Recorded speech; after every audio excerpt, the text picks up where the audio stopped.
Okay, go ahead and put yourself on mute for now, and we'll have you open up mic in a little bit. Okay, so thank you. Welcome to the Healing Circle, the place where you learn new skills and new ways of showing up so you can begin to create the life you really want. I'm Jerry Cates, your coach and mentor on this journey. First, I want to acknowledge you for being here, and I invite you to acknowledge yourself and pat yourself on the back, because you know your life can be better, and you're willing to take action to make it so. You're willing to show up for yourself, and that's powerful. So a big yes, right? A big yes. Your experience here deserves your full attention.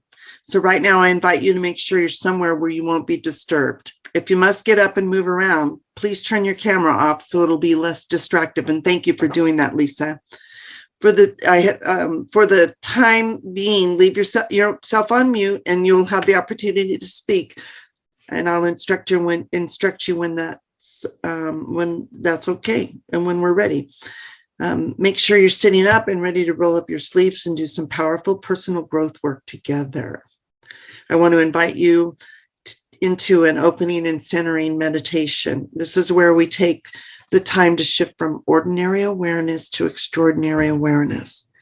I suspect you've been there for others. Now is the time to be here for yourself.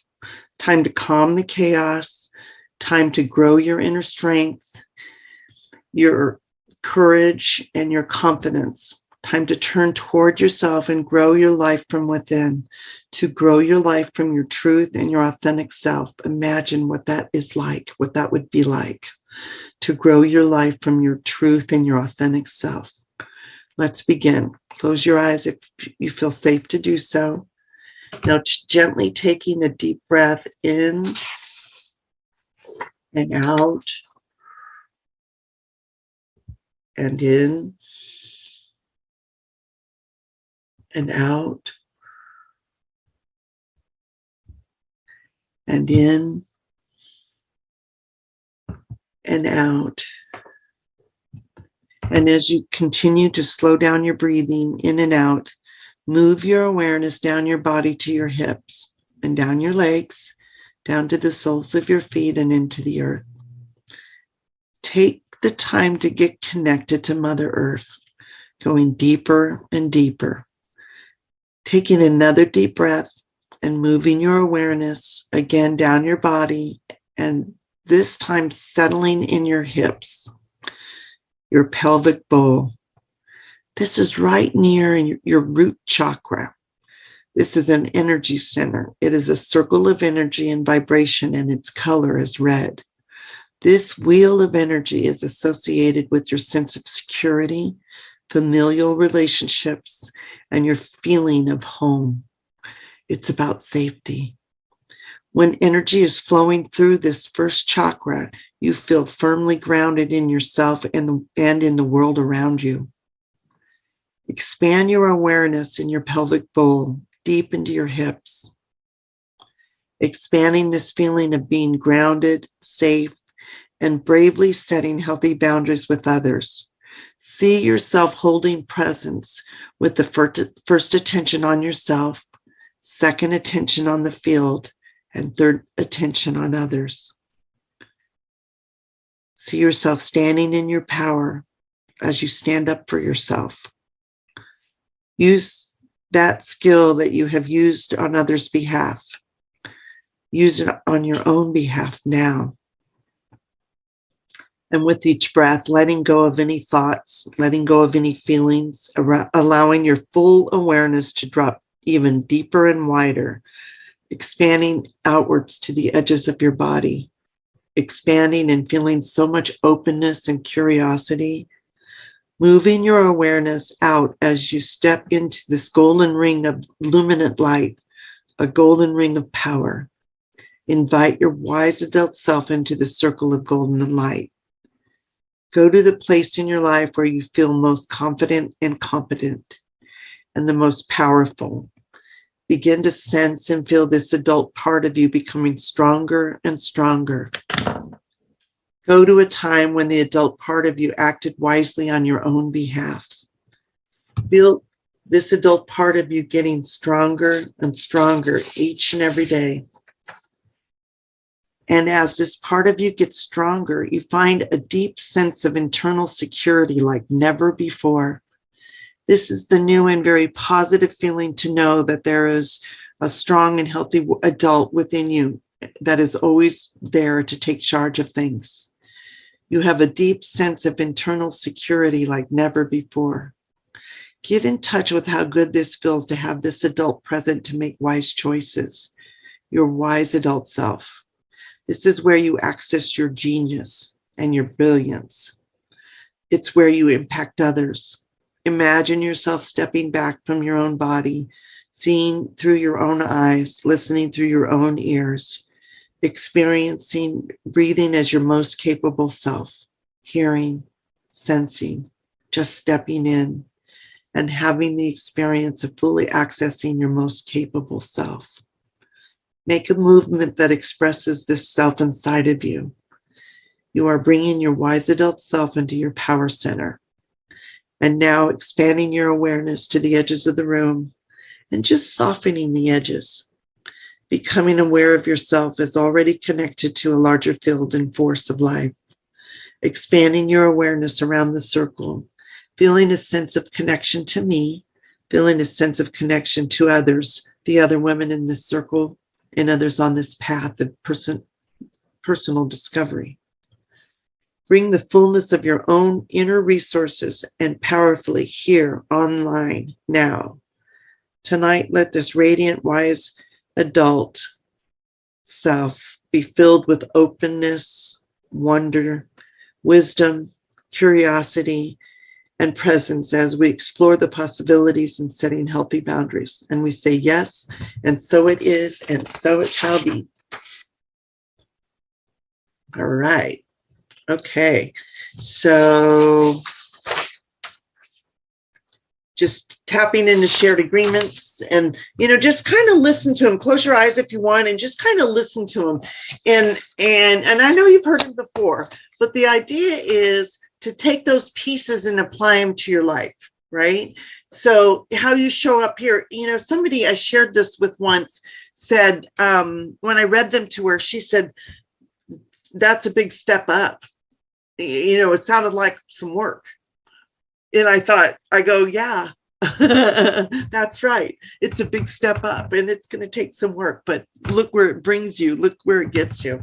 So number one, I commit to zero negativity and to being 100% responsible for my experience and well-being. I commit to not going into any raw and deeply unhealed territory or emotionally charged issues. So I want to invite you to reach out to me if you got something going on. Okay. This isn't the place for that. We're here to up level. Okay. Number two, I agree to take full responsibility for my own experience and relate to myself as the source of my experience at all times. I am the cause of my experience, right? My effort will focus on responding rather than reacting to whatever is happening in this space and in your life. Take that into your life. I agree that everything that is happening in my life and here is an opportunity to grow my ability to show up more powerfully in life. Yes. Number three, I commit to sharing power and possibility to elevate the energy. Yes. Number four, I commit to celebrate, mirror, and amplify the brilliance and power of the other members in the group. We know what that is, to amplify, to mirror, and to celebrate. And so the invitation is to bring this into your life, right? I commit to be generative, abundant. So that's abundant and productive, generating, right? Abundance and productive, and growth and solution oriented in the face of any breakdowns in my life with other participants and during this workshop. So really taking that into your life, standing in that place of growth and solution oriented, right? And number six, I commit to refrain from soliciting. We're not here selling anything. This is about making shifts and getting value, right? We want to create that safe container so that others don't feel pressured. So I'll offer a call at the end, but we're refraining from selling. And number 7, I commit to keep confidence and respect for other members. Yes, yes, yes, right? Okay. This is a new experience in learning and reshaping your life. It is not a support group and it's not therapy. This is a coaching group. This is a transformational skills practice group. We heal the past by gaining new perspective and learning new skills that we can immediately apply in our life. We also heal by taking 100% responsibility for our own life. So my intention is that you learn new tools and new ways of being so that you will it will in turn help you release fear and doubt as you step into confidence, peace of mind, and joy, right? That's what I'm about. That's what I want for you. So apply these things to your life, then notice your shift in thinking and your new positive results. It just can't help but happen. Those of you that have been working this tool, all of you, you know that once you start shifting, the good you want can't help but happen. You have only to take the first step, right? And then the next step, and then the next step. So I want to connect with each other. Go ahead and unmute your mic. And let's share your name, just your first name, where you're from, and what you're here to learn, or what brings you here. I'm Tammy, and I'm from Susanville, California. And I think we've been together. We're getting ready to go on our 2nd year here, I think. Yeah. So that's why I'm here. Yeah. Thanks, Tammy. Good to see you. All right. Hey, Lisa. Yes, I'm Lisa, and I'm here to recognize healthy relationships. My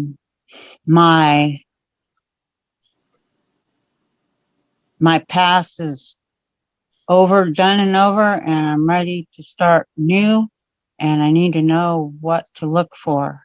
All right. Oops, you're muted. You're muted. You're muted. Lisa. You need There you go. To know what to look for, and we didn't hear the rest. Oh, just for the success to the end of my life, to be a gift to others, and the few that I have that love and care for me, give them the best I got. Yeah. And Aquila, welcome. Hey guys, I am here to learn from the amazing things that Jerry has to share with us about life skills and how we can become better human beings for ourselves and others. And I just always enjoy being here. So thank you. Good to see you. All right. Okay. So healthy boundaries. Let's see. I have some questions to kind of get you thinking. Maybe they didn't print. All right. So when you think, so I'm just going to kind of wing it, and then I'm going to get into the meat of it. So who's ever experienced feeling like somebody is just walking all over you? Right? Yeah. Okay. And then noticed how sick that makes you feel inside. Or maybe there's somebody in your family that is always putting you down. Passive aggressive, just, and then the holidays come and you, instead of getting excited about being around family, you're dreading it. You're dreading to go to this person's house, and then you fight maybe yourself and think, oh, it's family, I need to go. We tell ourselves all these reasons. The thing is, well, close your eyes for a second. I want you to think about the first time. Think about the last time somebody crossed your boundary and how that made you feel. Notice in where you're in your body, you feel that. And then breathe into it. Now go back to one of the first times you ever felt that way. Because it has a lot to do with now. Notice what's happening. Notice who's around. Notice the situation that's playing out. Notice how you're feeling. And notice the age you are. How old is this feeling?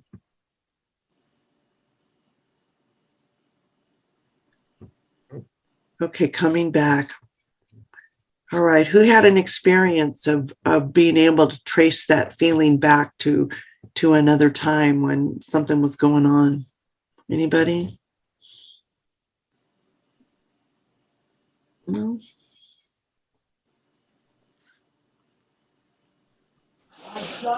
Lisa, Uh-huh. I've been carrying that from early childhood to still till now. My mother was critical, so she kind of set the standard Mm-hmm.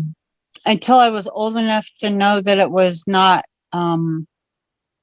helping me any. You know, probably around, you know, 8, 9, I guess 8, 9, 10. I guess that's when you start really thinking about things a little deeper. And not that I was not important. I was important, but I guess my physical appearance or whatever. You know, I was a chunky girl, so that was always like the beginning of easy conversation. Mm. You know, and so I'm very aware when people even acknowledge that anything about my looks, I like straighten up, you know, like that, and it gives me that anxiety in my chest, you know, judgment, and what it would do to me. I'm a thinker, and so for me, it's not always the positive, and that's why I'm here to learn. So how's that affecting your boundaries when you have this old feeling that you're hypersensitive about? I'm just naming it. I hope I'm getting it. That you're hypersensitive about your people talking about your appearance even now. How, you know, how's that affect you setting healthy boundaries? With my boundaries, I don't, I let, I don't want to say like, kind of not worthless, but, you know, people that are just like shady, you know, it's like, oh, well, you know, this person is the best I can get because I'm no good for better, you know. Okay, You know, I don't, if someone wants money, I'm afraid to say no. I don't have it, but I'll find a way. My yeah, so my gates are flooded open because I'm thankful for the experience that they're meeting me, but then, oh, was that a good choice or not? You know, not thinking about down the road what it might lead up to.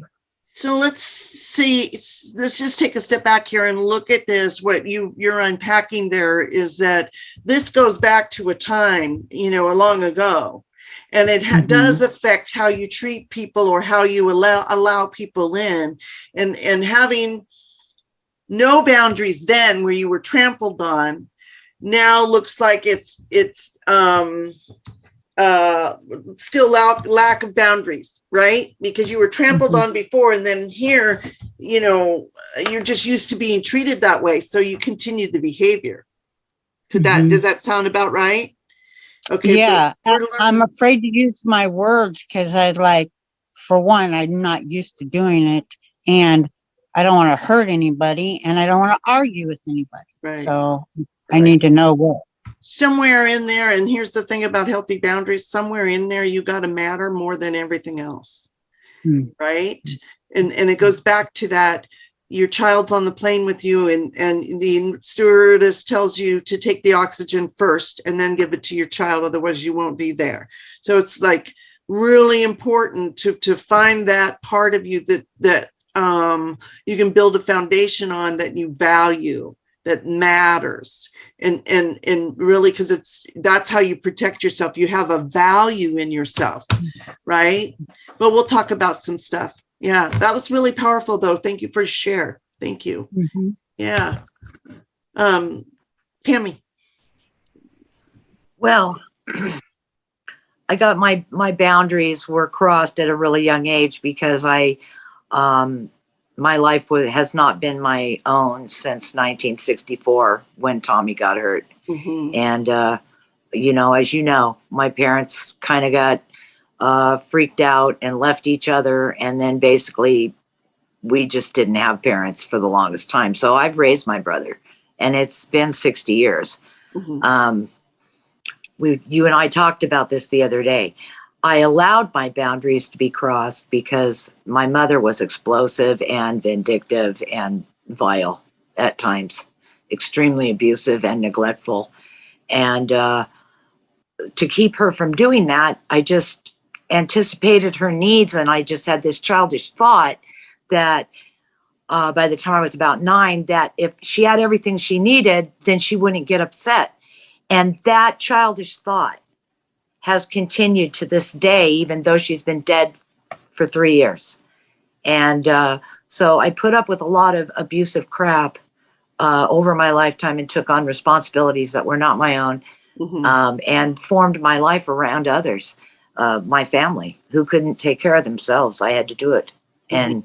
And so I think my boundaries have all been crossed, but I remember that when he came home and suddenly I was alone with him and he was having seizures and I'm only, 7 years old. It was frightening, Mm-hmm. And we have problems today. He wants his mom back. He'd normally get tired of me and go there for a few days, and then he'd get tired of her and he'd come back again. And he kind of went back and forth. There is no back and forth. We're the last ones standing. Mm-hmm. We lost 5 people during COVID. I mean, it's not funny, but it's real. So I think the biggest boundary is that somehow my childhood never happened. Yeah. I was just an adult from day one, wondering what the hell was wrong with the older people that were around me that couldn't take care of 2 really nice, well-behaved kids. We had to do it ourselves. So I think that's probably raw and wounded stuff. And I'm sorry, but that's what I thought of. So what was the message in, that you got from your childhood that you made true about you now or as an adult? You know what I'm talking about? Yes, I do, because nobody ever said that I was smart, that I was sweet natured, that I was responsible. Nobody ever said, she's going to go far in life. We should do college for her. She's a special person. None of that. All I ever heard was she sure does take care of her mom and her brother.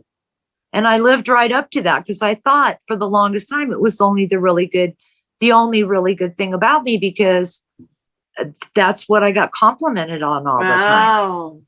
And then when I got old enough to leave home and they weren't my responsibility for a period of time, because my grandpa was doing it then and I was off trying to live my life, I realized that I'm in my 60s now, but I was a very attractive young person. It took me a long time to realize that I had brains, that I was could be responsible in other ways besides just taking care of them. And I'm still dealing with those issues now. I have a tendency to placate everybody because I don't want them to come off on me. I want my peace.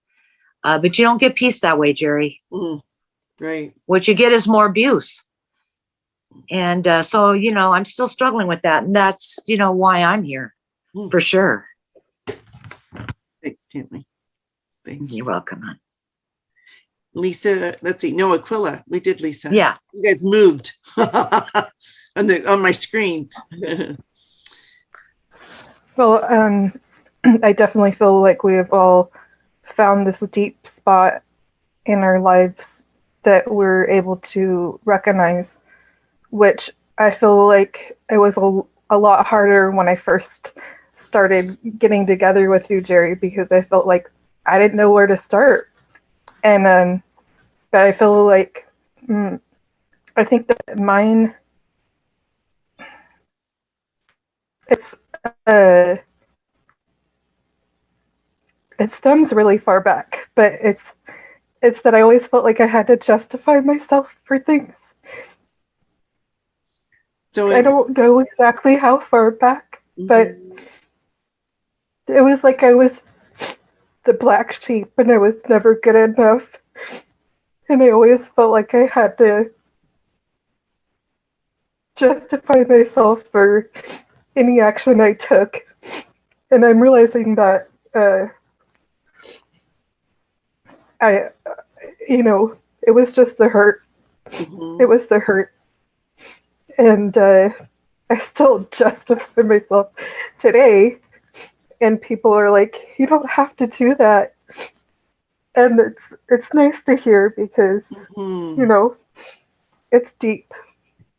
So a healthy boundary for you might be you practicing not justifying yourself. Right? Yeah. Right? As hard as it is, not to discount how hard it is, because it's counterintuitive. It feels totally opposite of anything that I can't say that feels comfortable, because sometimes these behaviors don't feel comfortable either, but we know that one, so we stick to it. But yeah. But I felt that as soon as the girls were talking, I'm like, oh my gosh. Like, I am right there with you guys in a different way. Well, and so let's look at the continuity here, or the common thread here. It does go way back, and it stems and we create patterns on our life based on that information, based on that old information that probably wasn't accurate anyway. It was just the response of the people around us. Yeah. But I also feel like maybe we talked about this before, that maybe it came from how they were treated as children themselves, and so it just filtered down to myself. And it's hard to look at it, that maybe I didn't have to be so, put up that front, I didn't have to, but because I always felt like I had to, it was a survival. It was really hard. Well, and let's back up a second, because you make a good point. They had it hard, or that, whatever they went through. It's not about blaming. It's the same thing when we've talked about it before, doing a purge letter, what you did to me, how it made me feel is the next letter. And the third letter is, seeing the big picture, it's not anyone's fault. They may have been treated badly, whatever, because we can't do anything about that anyway. But understanding it makes it a lot easier. It's one less thing we got to worry about. We don't have to worry about how mean they were to us. Because somebody was probably mean to them, and that might have been all they knew. Not making excuses. I'm just saying, that takes that huge thing off our plate, so we don't have to deal with that. We get to deal with the wounds of it, the patterns of it, and that's what we're here to do tonight. So was that helpful, ladies, going back to where did this start, right? Because it is a somatic thing. It's something in your body, that sickness you feel. That it's like when somebody gets really negative, I start to feel sick, and I kind of think that those of us that have had a lot of emotional stuff, we're probably a bit empathic too. We have sometimes too much empathy for others, because we're feeling their feelings so much, we're losing touch with ourselves, right? Isn't that something? So, but look at that common thread there that, you know, we're all four of us are emotional creatures, and that's okay, you know, but feeling that empathy, yeah, we lose the space of where we end and where others begin. And that's what I want to talk about now is what are boundaries, you know, and it's kind of like you put up a no trespassing sign, right? That's a boundary. Oh, nice. Now, I like that. but we don't tend to do that. We don't put up signs or state the boundary. We just tend to let them walk all over us. And then we realize that we're engulfed in it, right? I need one for my bedroom, an actual sign. So setting healthy boundaries, you know, there's both physical and emotional boundaries, right? And creating healthy boundaries is empowering. And by recognizing the need to set and enforce limits, you protect your self-esteem, maintain self-respect, and enjoy healthy relationships. Unhealthy boundaries cause emotional pain and can lead to dependency, depression, anxiety, and even stress-induced physical illness, right? Right? People get so stressed, they get migraines, they get cancer. Louise Hay's book, Heal Your Body, and she passed away, but she was an author and she was spiritual. And she had I'm looking at the book. Okay, so the disease, the thought process that creates it, and the affirmation to turn it around in that book. And the part about cancer is eating away at the self-condemnation. Does that make sense? Right? Wow. And then my aunt would talk about that book too. Yeah. Now I had this friend who was a nurse, and I shared that with her, and she'd had breast cancer at 28 at a young age. And she was Catholic. So I didn't think, you know, this kind of metaphysical, I wasn't sure, but it resonated with her. She said, self-condemnation, eating away at the self. Yeah, I've been doing that, you know, so those carry through. Okay. So some healthy boundaries. So I wanted to cover personal and physical. Okay, I got personal boundaries, just like the no trespassing sign, define where you end and others begin and are determined by the amount of physical and emotional space you allow between yourself and others. Who's in charge here? You are. Personal boundaries help you decide what type of communication, behavior, and interactions are acceptable. If you're not deciding those ahead of time, others will decide them for you. So you might as well take it that bull by the horns, right? So why is it important to set boundaries? Throw me a few answers. Why do you think it's important to set boundaries? Anybody? Well, so you're not walked all miserable. over. We all agree. Well, what? Yeah, really. Say it again, Tammy. You know, so you're not miserable. Okay. And You Nicola? know, And I said, so you're not walked all over. Uh-huh. You know. yeah. Self-worth. Yeah. Yeah. To practice self-care and self-respect, self-worth. To communicate your needs in a relationship. If you don't tell them, how are they going to know? They can't read your mind as much as you might think they can. Sometimes we think they can, right? Right. To make time and space for positive interactions, right? To set limits in a relationship in a way that is healthy. Physical boundaries. They provide a barrier between you and an intruding force, like a Band-Aid protects the wound from bacteria. Physical boundaries include your body, sense of personal space, sexual orientation, and privacy. These boundaries are expressed through clothing, shelter, noise tolerance, verbal instruction, and body language. An example of a physical boundary violation would be a close talker, somebody who comes up and is in your space, and your immediate reaction is to step back and in order to reset that personal space. And by doing this, you send a nonverbal message that when this person stands too close, you feel an invasion of your personal space. Some people don't get it though, right? You know, you got to say They get it right up on you. Yeah, I'm a little uncomfortable. Can you back up? Not, you know, and you notice I didn't say, you're so close, you're spitting all over me.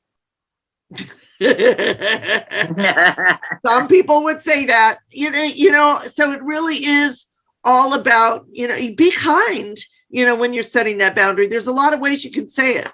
If the person continues to move closely, you might verbally protect your boundary by telling them to stop and that they're crowding you, kind of like what I just said.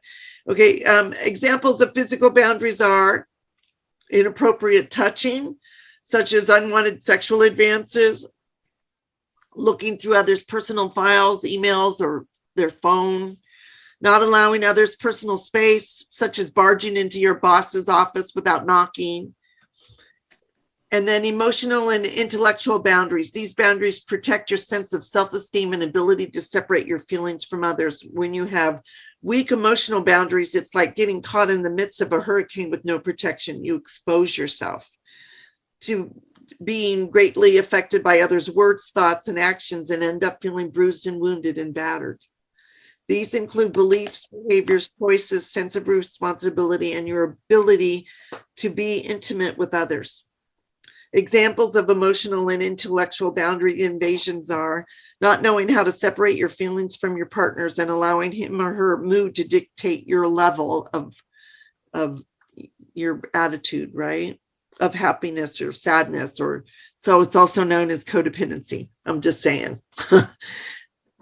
And that's tied in a lot in unhealthy boundaries, isn't it?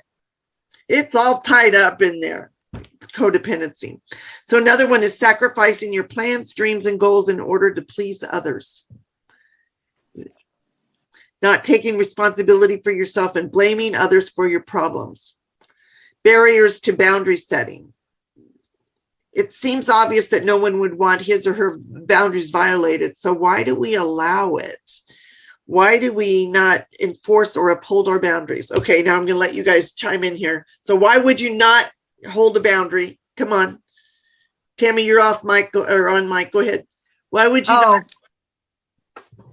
Well, not to try to not upset someone and cause them to go off. Fear of That would be my fear of zero confrontation if at all possible. Right. Okay. All right. Aquila, Lisa, do you have another answer? Why we don't set boundaries?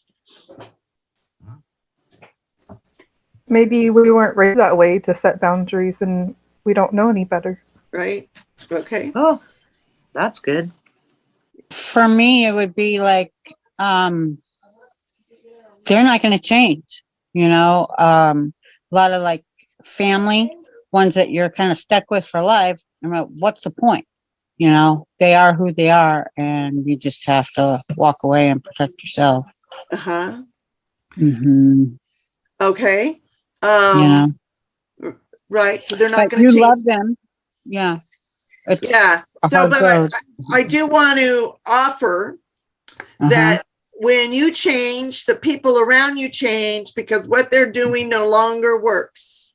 So there is hope. Now, they may still be a jerk or, rude or whatever, but when you can learn to say those things and to set the time, with them, and also, maybe you go there for Thanksgiving, but you stay a limited time, or that person is going off on you and you say, I'm not going to stand here and take this. If you don't stop, I'm going to leave. And then you leave. Then you be the talk of the party. But that's okay. That's okay because you're safe. You're not being degraded. Right. So, barriers to setting boundaries, fear of rejection and ultimately abandonment, fear of confrontation, guilt. We ever had that one? Guilt. Oh, yeah. So you do whatever. And then someone said we weren't taught healthy boundaries. That's one of them. Safety concerns. You're afraid, if they go off, So assess the current state of your boundaries. So, it's important to take a look at what are your boundaries. And then healthy boundaries allow you to have high self-esteem and self-respect. Can you see where that might happen? Share personal information gradually in a mutually sharing and trusting relationship rather than just spilling your guts, right? Giving them all the information that they end up using against you. So a healthy boundary would be, test the waters a little bit, share it, gradually. Practice creating that safe space with that person, right? Have an equal partnership where responsibility and power are shared. This is what healthy boundaries allow you to do. To be assertive, confidentially, and truthfully say yes or no, and be okay when others say no to you. So it's not just you saying no to someone, you learning to say no. It's also about you being okay when you say no to someone else. Does that resonate? Yeah. Right. Yeah. Healthy boundaries will also allow you to separate your needs, thoughts, feelings, and desires from others. Recognize that your boundaries and needs are different than others. Empower yourself to make healthy choices and take responsibility for yourself. If you're dealing with someone who's physically dangerous or threatening to you, it may not be safe to attempt to set explicit boundaries. What I would do is, in this situation, is work with a counselor or therapist to set those boundaries, right? Unhealthy boundaries are characterized by, and it's going to be the opposite of the things we were saying, right? Sharing too much information too soon, closing, or the other end of the spectrum, closing yourself off and not expressing your needs and wants, isolating, shutting down, not talking, right? Feeling responsible for others' happiness. Inability to say no for fear of rejection or abandonment. We talked about that. Weak sense of your own identity. You base how you feel about yourself on how others treat you. That is not a healthy boundary, right? No. Disempowerment. You allow others to make decisions for you. Consequently, you feel powerless and do not take responsibility for your own life. So maybe I'm not setting, I'm not good at saying no, or maybe I have this pushy mother that has always been making decisions for me. And now I'm in my adult life and she's still making decisions for me, right? Because I'm letting her, because I don't have a sense of my own self-worth and my self-esteem, because that line has been blurred. So take a look at your boundaries. How, and we're going to go through some healthy, ones to, some guidelines, but take a look, think about your boundaries or your lack of boundaries, or where your boundaries are, and where does it need to go to be a healthy boundary, right? To put you in that safe place. And here's the thing, we did, evolutionary partnerships 2 weeks ago, and we've done them before, evolutionary partnerships that talked about how to structure relationships. Actually, that was last week, right? And so, and the thing is that people thought they were coming to learn about setting healthy boundaries in relationships, but really what we learned is how to structure a healthy relationship and recognize an unhealthy one. So that was the foundation for stepping into this place of setting healthy boundaries, right? Now you know that an evolutionary partner, that relationship's about growth and evolution, right? And empowerment. So really having healthy boundaries has a lot to do with who you spend your time with, right? And learning to say no thank you to the poison. Remember that story I told you about Mary Kay? That director said, if your friend gives you a cup of tea with poison in it, that cup of tea is going to kill you, because that cup of tea don't know it was your friend that gave it to you. So learn to say no thank you to the poison.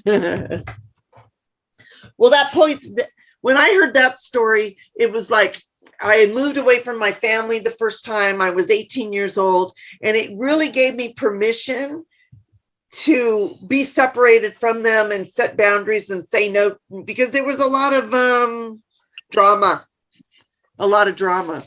So it gave me permission to say no thank you to the drama. Now I didn't fully wipe it out, but and that's important. We don't like just totally you're there.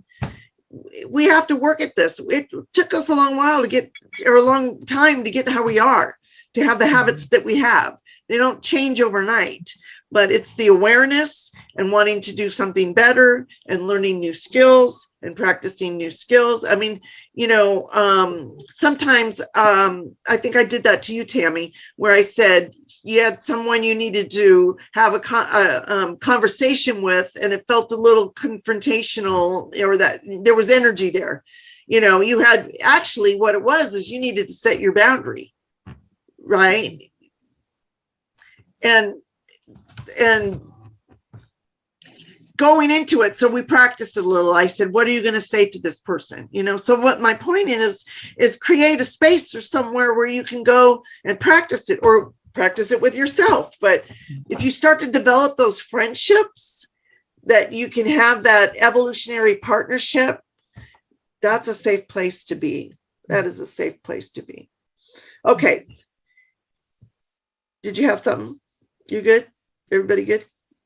Okay, so this is by Lori O'Mara, 9 Ways to Set Boundaries with Difficult Family Members. So, sometimes the people who it's hardest to set boundaries with they're the closest to us, right? They're a family member or a relative. There might be family members that routinely cross the line, and they're really unaware. Many people will play the role of the people pleaser in their families, but if there are members in the family that are being difficult and that are cutting into your happiness, it's time to set boundaries for those difficult family members. Here's 9 ways. Number 1, understand that your needs are important. Your needs are important. Often people will avoid building boundaries because they're afraid about hurting other people, despite the fact that the other person does not appear to grant them the same courtesy. That's typical. This is especially true of difficult family members, but it's important to keep in mind that your needs are just as important as that person's needs. This is a kind of manipulation to make you feel as though you can't set up boundaries because their needs are more important than yours. So understand that your needs are important. Number 2, seek out people who value you. I was just kind of alluding to this when I said about creating evolutionary partnerships, creating those kinds of connections. If there are members in your family that don't genuinely value you, seek out the ones that do, or find someone outside of the family that does, that can help you with this. Find people outside of your circle. Your friend group is a good place to start. You're bound to have at least one friend that can help you start to build boundaries that you need. Number 3 is to be firm but kind. And you don't have to give them a bunch of excuses. In fact, it's better that you don't. You just come right clear to it and say, I'm really uncomfortable with you doing that. I need you to stop, period. You do this all the time, or I've worked all day and I'm really tired, or whatever it is that you want to convince them with that they need to stop doing that.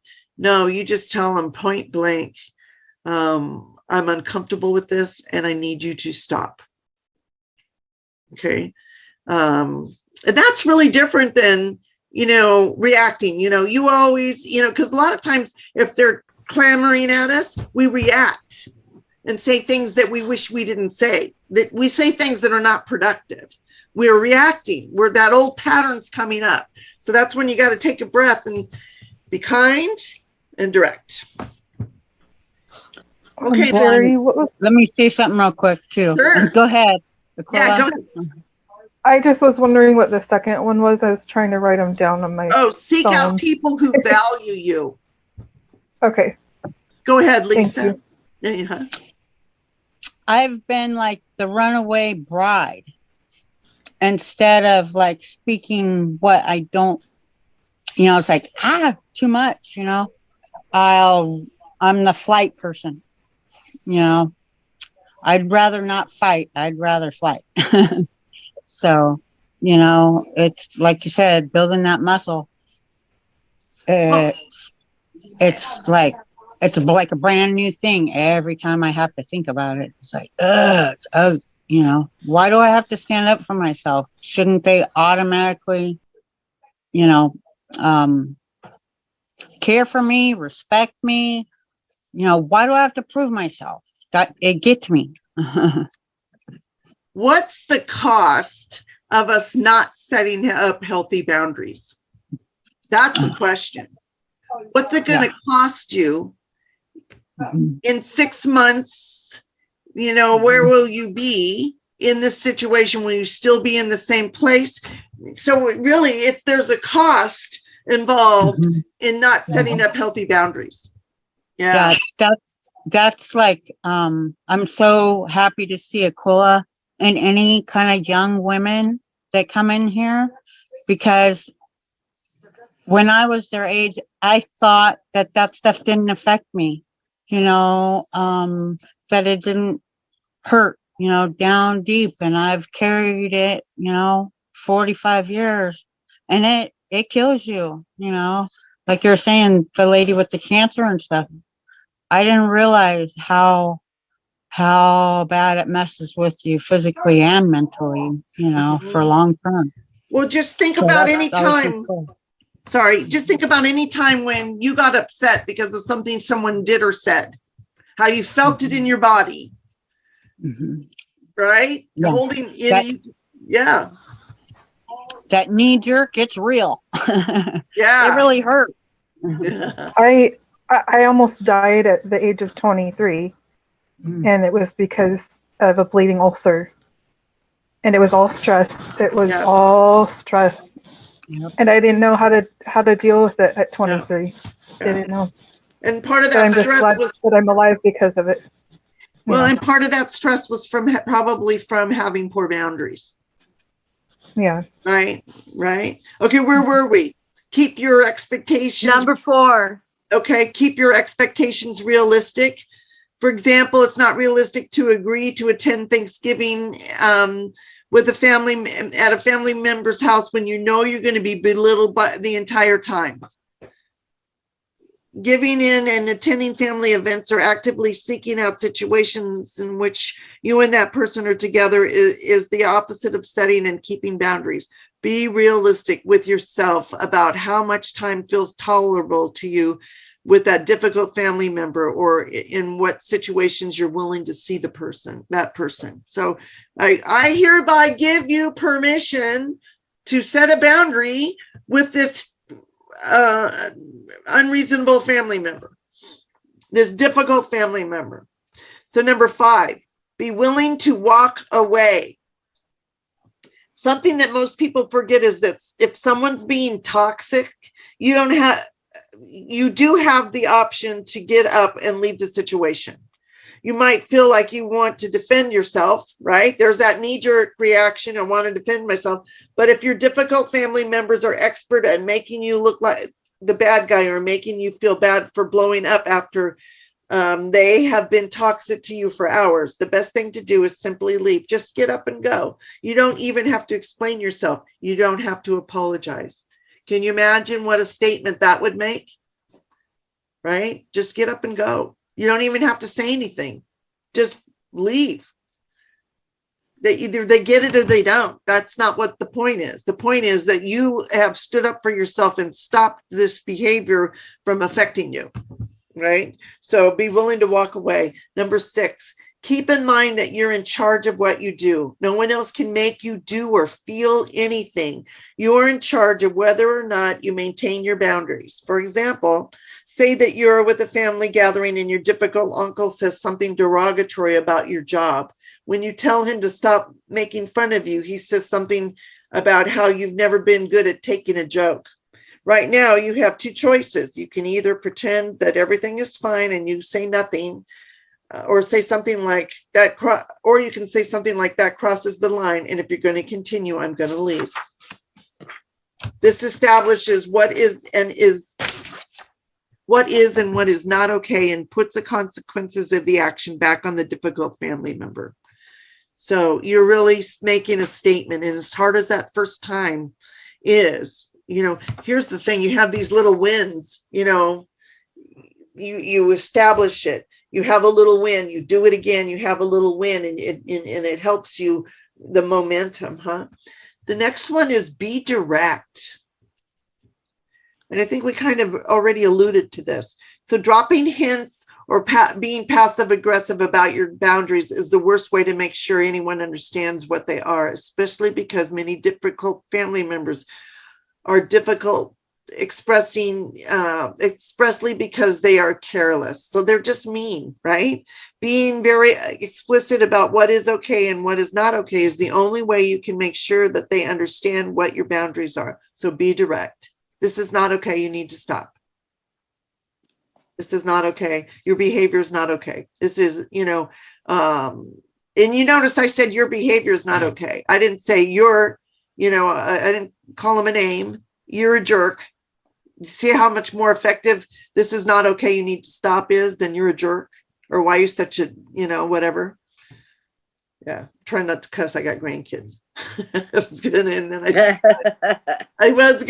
I decided not to, That and pointing fingers, because then they turn around and go, well, you're saying, talking about, you're trying to tell me what to do, then why does I bother you by telling you what to do, Yeah. So eliminate the you and speak in the I or whatever. Well, yes, right. Speaking, eliminate the you. The behavior that bothers me is when you. Now that's a little bit different than you do this and you do that. I'm identifying a behavior, right? Mm-hmm. Yeah. That was 7, be direct.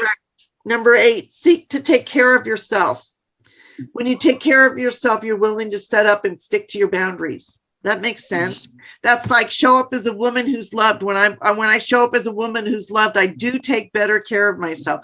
I often will jump into that space of showing up as a woman who's loved so that I do take better care. So self-care can help you understand the importance of your own boundaries and can also help you to motivate you to make sure your boundaries are defined and that they are being observed. So while putting yourself first all the time isn't always, we can't do that, or it's not always healthy because we've got other people to think about, but occasionally taking time to care about yourself first. So I know I'm talking to people who tend to not do that, or that have to consciously do that, right? All of us here have to consciously take care of ourselves first, because it is not the norm and we're building a new muscle, right? Right. Okay. So, seek to take care of yourself. And number 9, learn to be assertive. Many difficult people get away with being difficult because no one stands up to them. Mm-hmm. So maybe it's your father that, enjoys cutting you down, or your cousin's teasing often crosses a line and it goes too far. Simply being assertive and telling people what you need and what you want can be enough to set the boundaries that you need. If you're assertive, you become someone that people do not trifle with, someone that is respected rather than ridiculed. Stand up for yourself. Right?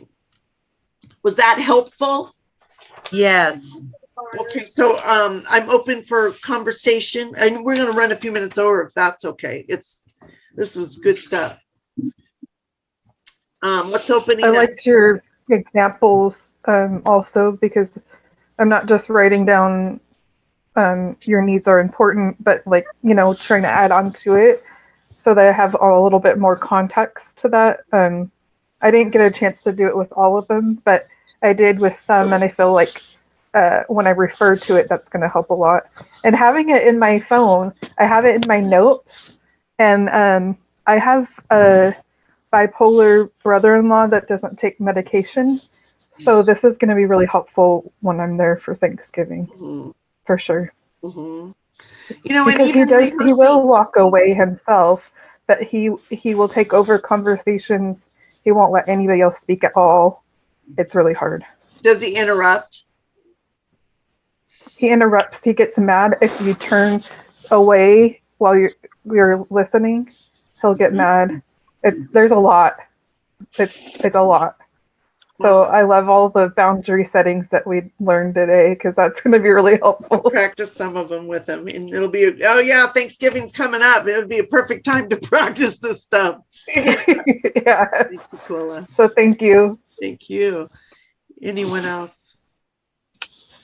I like what you said about the cost of not setting up healthy boundaries, because sometimes the cost is long term, many decades. I mean, it can eat up a whole chunk of your life Yeah. if you're not able to set those boundaries and make them happen.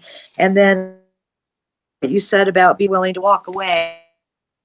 It's really hard sometimes, but you have to really be willing to do that if you say you're going to, because no one's going to believe you if you don't. Right. Right. Yeah. And if you And a don't, lot of times you can save a relationship by walking away. I mean, you and I know someone who kind of did that. Like, I will walk away. And then they did. yeah. And boy, did things change Right. when she set her boundaries. Right. So Yeah. anyway, Yeah, I will walk away, and then following through. I think it's really important to just practice in your mind saying simple statement, whatever it is, just being simple and not giving up that information. The knee-jerk reaction is going to want to be to give them a reason, and they're Right. not really entitled to a reason. That just gives them more information, more ammunition to throw at you and to tear apart. More conversation will go on if you give them ammunition. oh yeah. So yeah, just setting that. And for those of us, which is probably all of us, who have PTSD, if we're having triggering behaviors from someone that we're associating with, we need to let them know that they're triggering us or walk away. Right. Because we've already been abused to the point where we have PTSD to begin with. Right. We don't need to be hurt anymore and pile more of that on. And what Aquila said, I just need to make another comment here. I'm 65 now. I've been doing this a really long time. I've got bleeding ulcers. I've got high blood pressure. I chain smoke cigarettes. I'm prime candidate with all the stress that I'm under to have, continue having stress related diseases like, anxiety, where I have to take medication, intense fear, panic attacks. We can't allow anyone to continue to abuse us to the point where we're dead, Well, and that's part of what got us in this condition in the first place is that, Right. I think PTSD is like that. It's that trauma response. It just happens and happens and happens. I mean, look at people who go to war. That's that trauma response, and it just happens and happens and happens and happens. And they're at this heightened awareness or alertness or sensitivity, and then reactive, right? Because they see awful things or because they experienced awful things. And that's when I have a panic attack because I feel that too, because it's like it comes on and you're like, oh no, this is bad.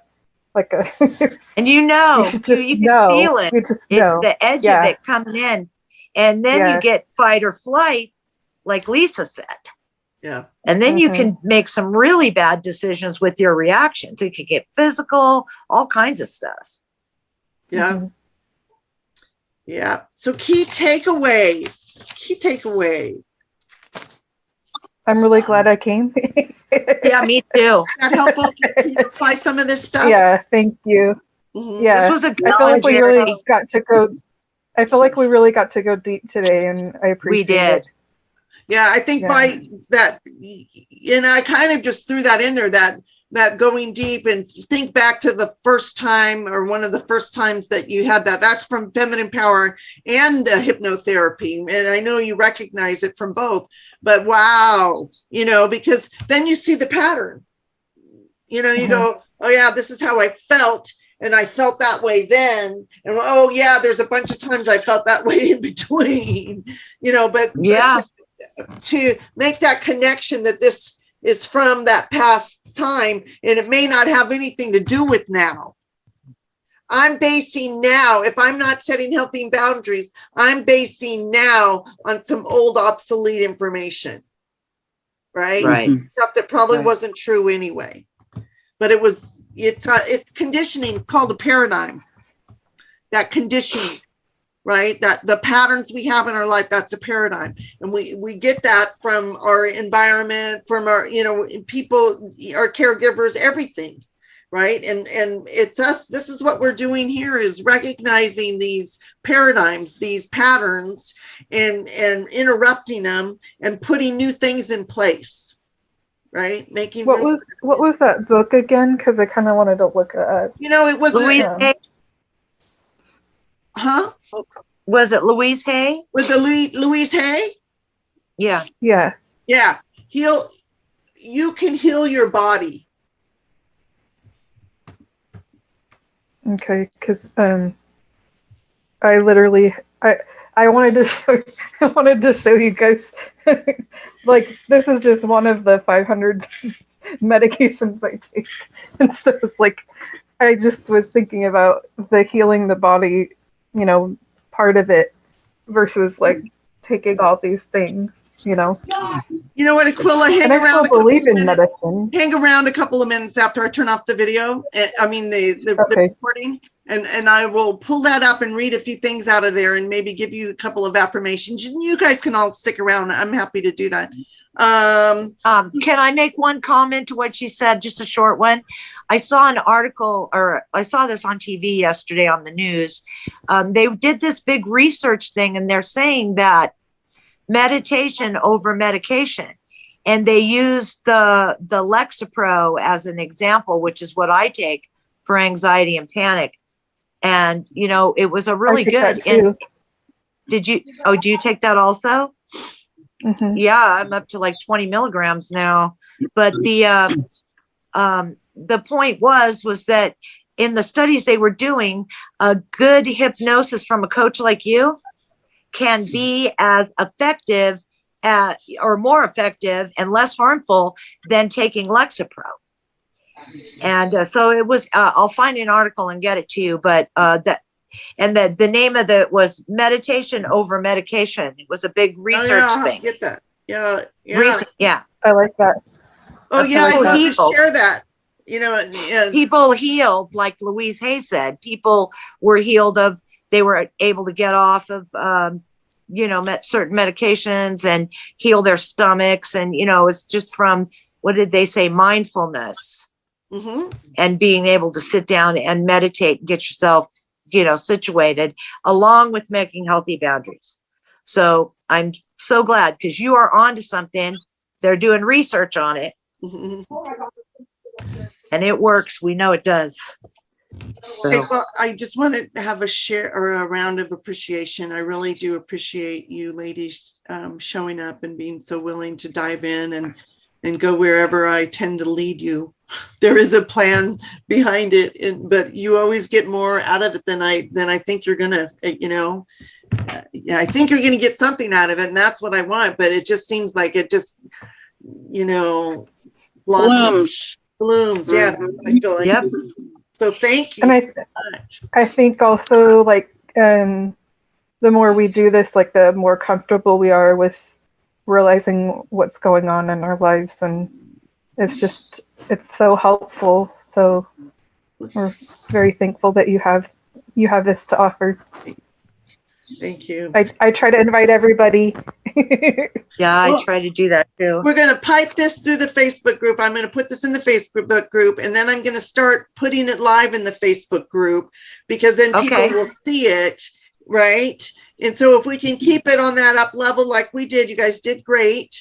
You can still do a lot of work and not expose, that stuff. You can summarize things. And actually, that's a very powerful skill to have when you're talking to someone, instead of going in all the detail, to be able to summarize the big picture, right? Right. Yeah. Anyway, so for anyone who's listening who hasn't had and I'm practicing a new one. So I just say, you guys make an appointment with me. Let's, reach out. It's a 2-step process But I'll put the link with this video for anyone who wants a free consultation. And I'm going to close the video and say thank you and bye, and don't go anywhere, you guys. And I'll share you that book with you. Bye.